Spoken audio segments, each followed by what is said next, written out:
So I want to talk today about what is a successful mission trip and how do we measure that success. And I want to do that with 3 stories.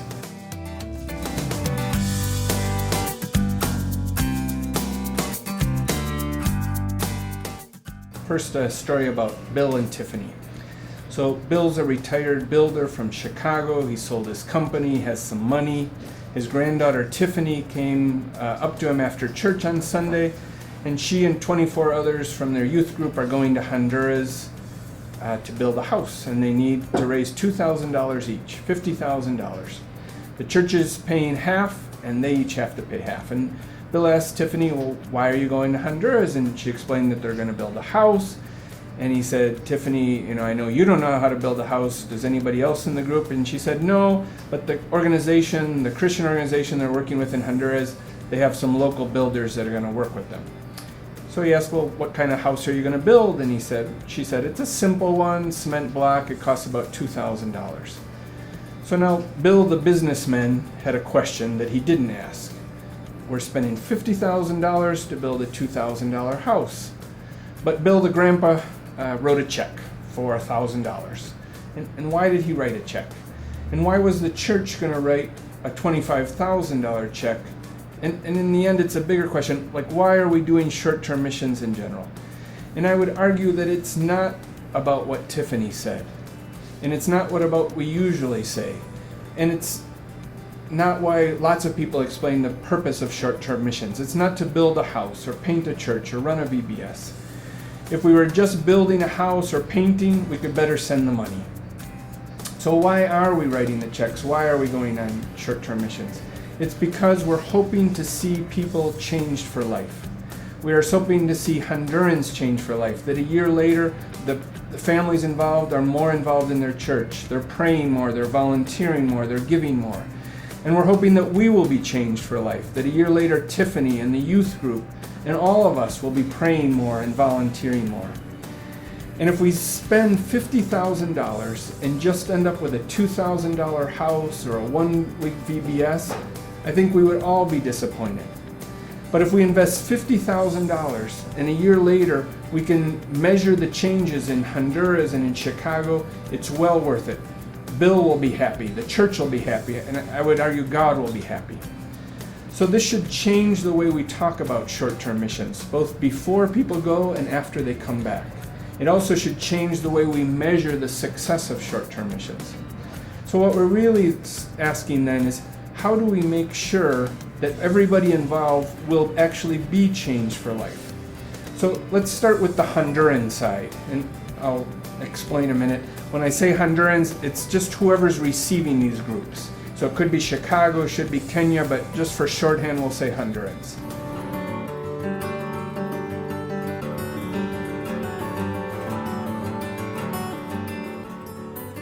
And that brings me to my second story.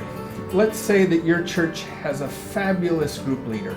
Everybody loves to go, they do weekend retreats, people love to go to Bible studies, weekends at the beach.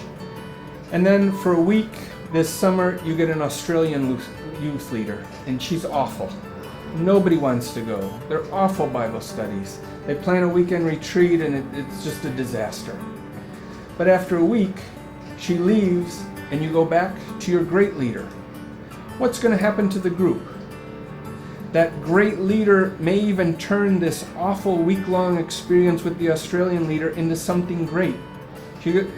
Turn it into a learning experience. And the youth had a taste of what an awful experience would be like, and they even appreciate the youth leader more, and they want to go even more to the group. And I think this story demonstrates what my research on short-term missions also shows. That if we want to change a Honduran community or Honduran church, the week of a short-term mission trip could be great or it could be awful. But a few months later, that whole memory will have faded. And the people that will really change that Honduran community, that Honduran church, that Honduran youth group, it's the missionaries, it's the organization, it's the Honduran leaders that are working for them over years. And so it doesn't depend on this 1 week or 2 weeks that are good or bad for really changing the life of these Hondurans. but it depends on having excellent leaders in the long term, excellent missionaries, excellent organizations. So we can do our best as a short-term mission troop to be a good group, to learn, to be culturally intelligent, at least not to mess things up. But if we want lasting, lifelong change in the life of the receivers of short-term missions, it depends on partnering with excellent missionaries, excellent leaders, excellent organizations. But in the end, it's not just about bringing about change in the life of Hondurans.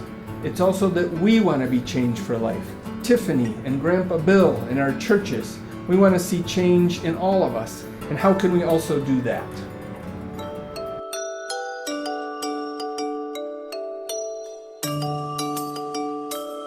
This will go to my third story. So it's about my mom and dad's PDA. When I was in high school, my mom and dad went to a weekend marriage encounter. Some of you maybe heard about that. It's a 3-day weekend where you reflect and try and strengthen your marriage. They went with 25 other couples from their church, and by the end of the weekend, they all had to set goals about things they wanted to change in their marriage. And for the next couple of weeks, we were embarrassed to watch them. They were touching, they were kissing, there was way too much PDA, there was candy and flowers. But the good thing from our perspective as kids is that only lasted a few weeks, and it quickly wore off. When I was in college, my mom and dad went to the same thing, marriage encounter. And this time, the only way they could go is they had to sign a covenant. And they had to agree to go to a once-a-month follow-up meeting for the next year. 2 hours, once a month for a year. And so they did the weekend and they set their goals, and every week they would have to go, and the men would meet for the first hour separately and the women separately, and they'd come together. In that first hour, my dad had to tell all the rest of the men how well he had done in accomplishing his goals, and my mom to all the women. And without fail, a few days before the meeting, my dad would come home with flowers, they would go out to the movies. But 12 months later, they were still doing a bunch of those things that they set as goals a year earlier. They were still going on dates, and one of the things they set up was that they were going to do devotions every morning. And it's now 30 years later, and my mom and dad still do devotions every morning. And they still go on dates, and they still go away on weekends. So I think these are something we already know. If we want Tiffany to change, if we want the youth group to change, if we all want to be changed, my mom and dad's story teaches us something. The research I've done here on short-term missions in Honduras teaches us. There's years of research out there, and it's also something we already know. If we have a great experience and set goals, the mountaintop experience, it's very likely a year later we won't be doing it anymore. But if we have a great experience and we set goals, and then we have people around us who are encouraging us and holding us accountable, we are much more likely to be changed for life. So many of us have gone on short-term mission trips, and we've seen others, and they come back excited, and we say how we want to change our lives and want to live differently. But then a month, 2 months, 3 months, our normal life crowds back in, and we're not doing any of the things that we wanted to do. And we are all partly to blame for that, because we have not set up a system of encouragement and accountability to make sure that people actually follow through on their goals from short-term missions. So then we know what we need to do. If we want people to change for life, this is what we have to do. We have to start changing the way we talk about short-term missions, praying and setting goals today about what you're going to do when you return, not what you're going to do while you're there. What will you do when you go back from your short-term mission? And you need to sign a covenant that you are willing to go to meetings for a year, or whatever your group decides, where you will be encouraged but also hold accountable, so that you are actually putting into practice the things you said that you wanted to do.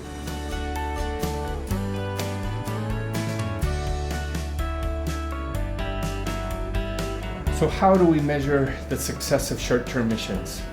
I believe that we continue to invest large amounts of time and money in ourselves in short-term missions, not because we want to build a house or paint a church or do VBS. We do it because we hope to see others and ourselves change for life. And I think we need to start talking about short-term missions like this and measuring their success that way. So if we want to see Hondurans change for life,